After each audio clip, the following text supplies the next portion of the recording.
کہ آپ safety manage professional بننا چاہتے ہیں تو آپ سب لوگوں کو جو بھی مینیجرس ہیں جو انڈسٹریز میں کام کر رہے ہیں یا بزنس مین ہیں کچھ چیزوں کو بتانا بہت ضروری ہے.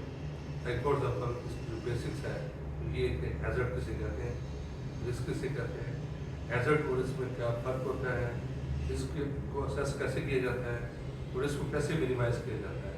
تو ایک لفظ ہے جس کو کہتے ہیں کہ rock, hazard identification, risk assessment and control.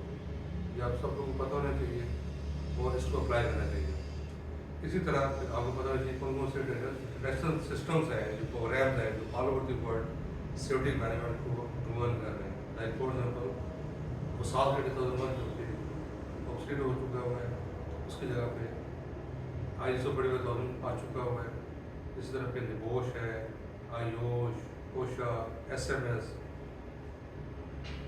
ISO 40001 ہے, ISO 45001 اور HSE health safety environment.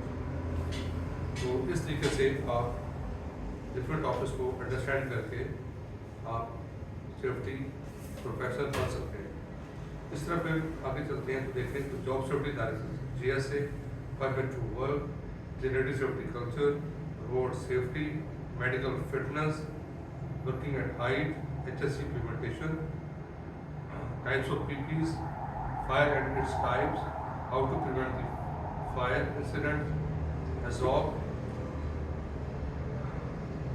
fire protection system, CPR guide, and concept of or definition of incident accident.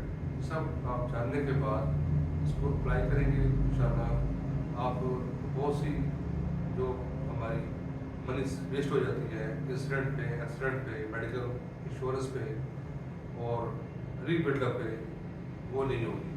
آپ کا پروڈکٹ بھی سیف ہوگا, آپ خود سیف ہوں گے, آپ کے HR سیف ہوگی, آپ کی گورنمنٹ سیف ہوگی, آپ کی بزنس سیف رہے گا. تو سیفٹی مینجمنٹ میں سمجھتا ہوں کہ ہر ایک CEO کو, ہر مینیجر کو, ہر ایک امپلائی کو اس کا پتہ ہونا بہت ضروری ہے. خاص طور پہ ایک ورڈ یاد رکھیے گا جسے ہم کہتے ہیں graph, hazard identification, risk assessment and control. اور EDN اس معاملے میں رہنمائی کر رہا ہے through counselling, through consultancy, through work shops, through short courses, تاکہ آپ اپنے آپ کو سیو کر سکیں, پروڈکٹ کو سیو کر سکیں اور نالج گین کر سکیں اور امپروو کر سکیں. Thank you very much.